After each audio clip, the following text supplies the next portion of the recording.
कल शिवरात्रि है, जगह शिव कथा होती होगी, अच्छी बात है।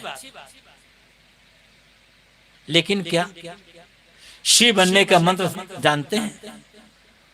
शिव भीतर है, उस भीतर के शिव को उद्घाटन करना आता है आपको? बाहर के शिव की भली भक्ति न कर, भीतर के शिव जगाना हो गया ना।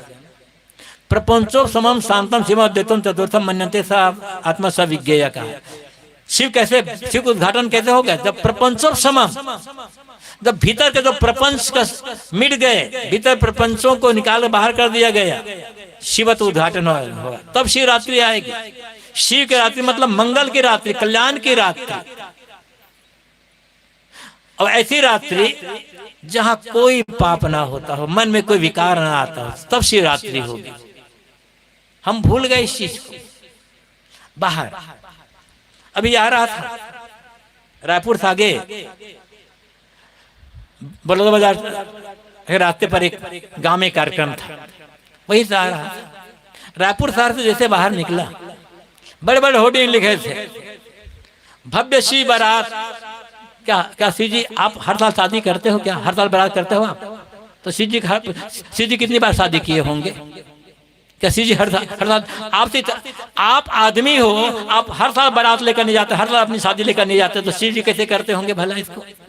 क्यों शिव जी को बदनाम कर रहे हो? शिव जी के नाम पर ये नाटक क्यों कर रहे हो? शिव जी ने एक बार शादी की थी, जब सती रह गई तो पार्वती से शादी कर ली। शिव जी हर साल शादी नहीं करते हैं, लेकिन आप नाटक कर रहे हो शिव जी के नाम पर। ये शिव की भक्ति नहीं है, ये शिव को बदनाम करना है। शिव को उपासना करो। शिव को उपासना करने का मतलब है हमारे भीतर का जो अमंगल है, हमारे भीतर का जो अशिव है, इस अशिव का मिटते चले जाना, इस शिव की उपासना है। इसलिए कहा था बड़ा दिल बनाना होगा। इसके लिए आपको जहर पीना होगा। शिव जी जहर पिए थे ना, आपको जहर पीना होगा। ये जहर नहीं जो दुकान में बिक रहा है, वो जहर मत पीना भाई, उसके लिए मैं नहीं कह रहा। नहीं तो कह देना साहब ने तो कहा था जहर पीने को। शिव जी जहर पिए थे। अब वो बाहर जहर पिए थे या नहीं पिए थे वो बात अलग है। कैसे? अब जानते हो शिव जी के परिवार में कौन कौन है? स्वयं शिव जी हैं, पार्वती है, जैसा हम पढ़ते हैं पुराणों में। बड़ा बेटा कार्तिकेय है, छोटा बेटा गणेश है। अब देखो कितनी विषमता है। शिव जी की सवारी नंदी बैल, पार्वती सवारी शेर। शेर और बैल एक साथ रहेगा क्या? शेर के साथ रहकर बैल की सुरक्षा होगी? शिव जी की सवारी नंदी है, पार्वती सवारी शेर है। बड़े बेटे सवारी क्या है? मयूर। जब शेर मयूर को देखेगा तो बचाएगा, वो तो खा ही जाएगा। और बड़े बेटे सवारी तो मयूर है। शिव जी सांप लपेटे हैं, मयूर सांप को देखेगा तो छोड़ेगा भला? वो तो खा जाएगा। शिव जी सांप लपेटे हैं और गणेश जी बैठे चूहे पर, जब सांप चूहा को देखेगा छोड़ेगा भला? कभी सोचते हो इसको, इतनी बात को? बैल है, सिंह है, मयूर है, सांप है, चूहा है। मतलब जहां आप लोग रहते हो, जिस घर परिवार में, जिस समाज में रहते हो, जिस मठ में रहते हो, वहां किसी का समाज, किसी का स्वभाव शेर जैसा दहाड़ने वाला होगा, बात बात में गुर्राने वाला होगा। और कोई की बैल जैसा बिल्कुल सीधा साधा, मेहनत खूब करेगा लेकिन सीधा साधा। और कोई मयूर जैसा देखने में बड़ा सुंदर और भीतर में कठोर।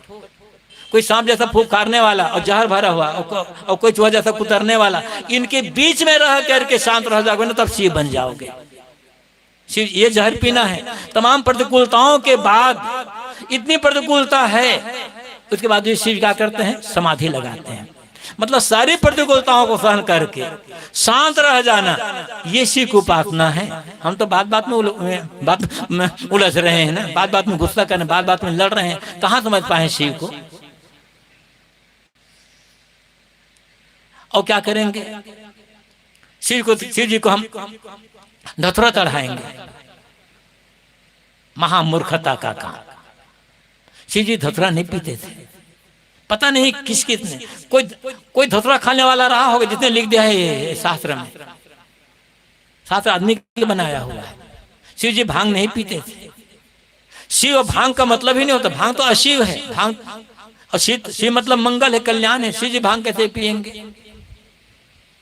लोग कहते हैं अरे महाराज ये भांग और गांजा तो शिव जी की बूटी, शिव जी का प्रसाद है, इसलिए प्रसाद मत। शिव जी जहर पीते थोड़ा थोड़ा पी शुरू कर दो जहर पीना शिव प्रसाद मान करके, तो मानेंगे हाँ शिव जी की भक्ति करते हो। अपनी सारी गलती शिव जी पर थोप करके आदमी कर ली। मैं आ रहा था तो हमारे साथी कह रहे थे ना, एक लोटा जल सब समस्याओं का हल। उन्हीं का बेटा फेल क्यों हो गया? जो लोग कह रहे थे एक लोटा जल तो उसी बेटा फल क्यों हो गया? मैं सुना वो कह रहे थे बेल के पत्ते होते हैं, 3 पत्ते होते हैं। बीच के पत्ते में भीतर की तरफ जहां साफ रहता है मक्खन लगा करके शिव जी शिवलिंग पर रख दो, बिना पढ़े पास हो जाओगे।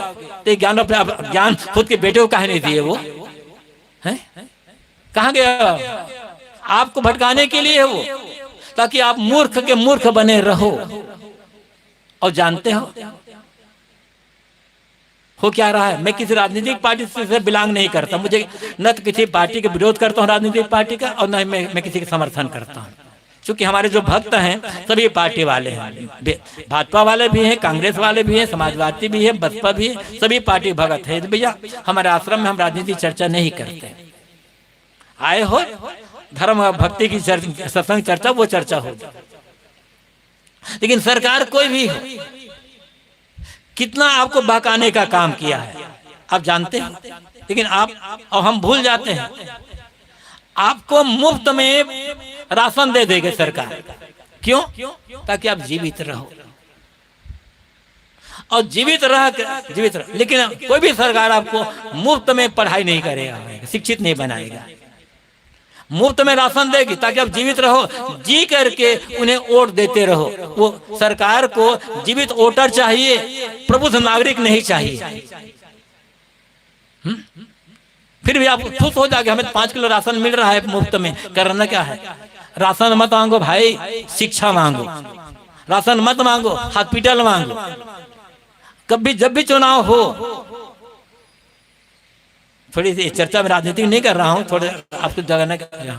जब भी चुनाव हो कोई भी आ जाए, कहते हमें ना हिंदू मुस्लिम मतलब है। आप कोई भी पार्टी वाले, आप हमारे गांव में अच्छा स्कूल अच्छा विद्यालय बनाइए, दोनों अच्छी व्यवस्था, हम आपको वोट देंगे। देखो 5 साल में भारत का कल्याण हो जाएगा। लेकिन आपको 5 किलो राशन का, एक बोतल शराब में बिक गया। एक बोतल शराब में एक चुटकुला है।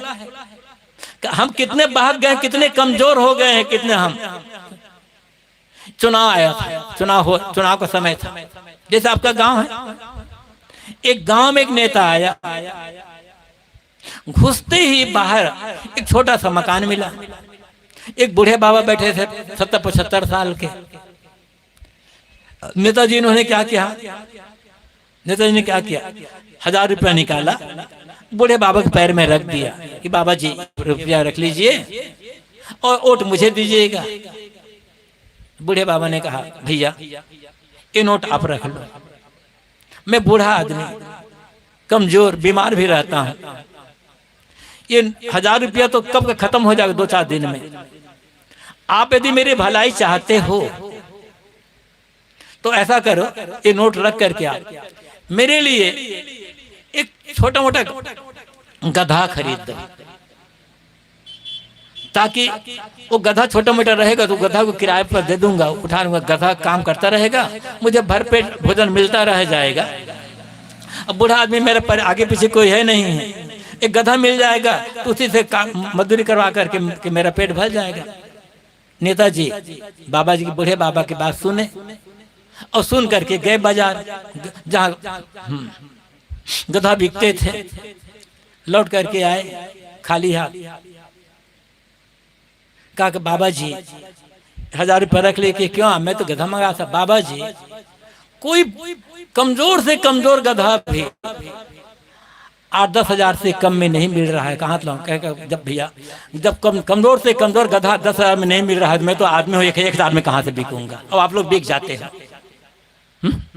कितने कमजोर हो गए आप लोग। भक्ति भी कर रहे हो ना, धर्म का काम कर रहे हो, राम के भगत हो, 1000 रुपए में बिक गए, शराब में बिक गए। देश का कल्याण कब होगा? कभी सोचते विचारते भी हो? पता नहीं कैसे कैसे। तो आज हम जो दुखी हैं ना, उसके कारण हम स्वयं हैं। हमें कोई दुख नहीं दे रहा है। अपने जीवन को बदलना पड़ेगा। इसी के लिए साधु संगति की, सत्संग की, भक्ति की आवश्यकता होती है। साहब कहते जब मन बदल गया तो जीवन बदल जाएगा। जीवन, ये जीवन है जो शरीर दिखाई पड़ा, ये जीवन नहीं है। ये तो बस एक ठाठ है, एक ढांचा है। ये चोटी दिखाई पड़ी ढांचा है। जीवन भीतर है हमारे। कौन? हमारा मन हमारा जीवन है। जीव तो है ही हमारा मन, हमारा जीवन, हमारे विचार हमारा जीवन। शरीर सुंदर होने से कोई सुंदर नहीं होता है।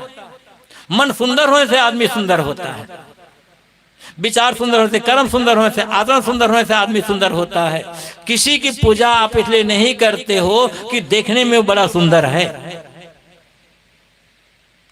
आप पूजा करते हो, जिसकी भी पूजा करते हो, किसी भगवान पूजा करते हो, इसलिए पूजा करते हो कि उसका कर्म, उसका व्यवहार, उसका आचरण, उसका चरित्र, उसका ज्ञान, ये सुंदर था। कोई गोरा है, कोई देखना ऐसा नहीं होते हैं। भगवान गोरा है, भगवान काला, ऐसा नहीं होता। किसी शरीर काला है तो आदमी छोटा हो जाएगा, वो आदमी गंदा हो जाएगा। किसी शरीर गोरा है तो आदमी बड़ा हो जाएगा, ऐसा कुछ नहीं है। आप देख लो हिंदू परंपरा में, जैसा ब्राह्मण परंपरा कह सकते हो, 4 भगवान, सबसे बड़े भगवानों में 4 भगवान। इन चारों भगवानों को निकाल दो हिंदुओं से तो कुछ नहीं बचेगा, खाली बेकार हो जाएगा। और चारों में कोई गोरा नहीं है। राम, कृष्ण, विष्णु, महादेव, चारों में गोरा कौन है? कोई गोरा है चारों में? इन चारों को निकाल दो, हिंदुओं से बचेगा क्या? क्योंकि शरीर सुंदर नहीं है उनका शरीर भले सांवला काला था, जीवन उज्जवल था, जीवन गोरा था, मन गोरा था। इसलिए काले शरीर को भले गोरा ना बना पा, काले मन को गोरा बनाना है। और जब काला मन गोरा बन जाएगा ना, तब यमराज खत्म, फिर भगवान पैदा हो जाएगा। ये काम करना है। दुर्भाग्य यह है, काले शरीर को गोरा बनाने के लिए, कुरूप चेहरा सुंदर बनाने के लिए पता नहीं क्या क्या आजकल निकल गया है। बाजार में जाकर देखो, दुकानों में तो, और किसी बाथरूम में जाकर देखो, लोग गृहस्थों के भाग में पता नहीं इतने अपने डिब्बा पता नहीं क्या क्या भरा रहता। मैं तो आज तक समझ ही नहीं पाया। जरूरत नहीं, क्या समझ कर क्या करेंगे। कहीं ऐसा है किसी दुकान में जाना, कहने भैया ये काला मन को गोरा बनाना है, थोड़ा कुछ उपाय बता दो, मिलेगा कहीं? कोई सत्संग है। ये काला जीवन को गोरा जीवन बनाने की जगह इस सत्संग है। दुर्भाग्य यह है जो भक्ति करते हैं ना, क्यों? इसलिए काले मन को गोरा बना ले, काले कर्म को, काले आचरण को हम सफेद स्वच्छ आचरण बना ले, इसलिए होता है।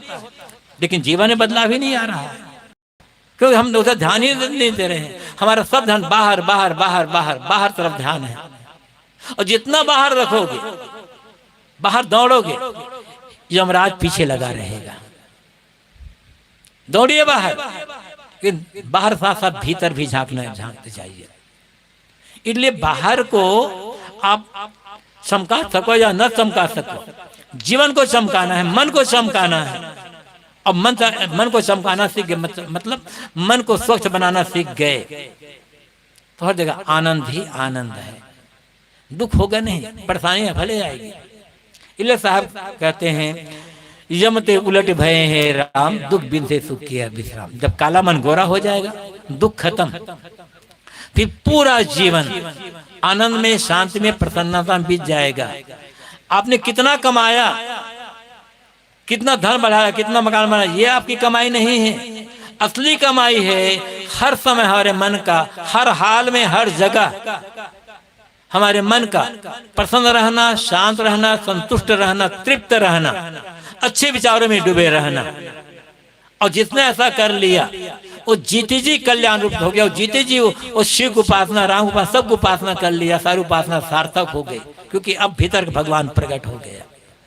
इसी भीतर भगवान प्रकट करने के लिए ही धर्म की आवश्यकता होती है। सदगुरु कबीर के एक पद मैंने कहा था, इस पर एक पंक्ति पर थोड़ी चर्चा किया। समय पूरा होता है। आप सबको धन्यवाद। अपनी वाणी को विराम देता हूं। बोलिए गुरुदेव की जय। पूज्य गुरुदेव जी ने हम सबको बहुत सारगर्भित प्रवचन विचार देकर के हम सबके मन को गदगद कर दिए। ऐसा ही हमें अभी 4 टाइम की सभा बची है, कल दोनों समय की, परसों दोनों समय की। आप सब अपने परिवारों को भी, अपने बाल बच्चों सहित ये पंडाल कल के दिन में भर जाना चाहिए। इस आप लोग व्यवस्था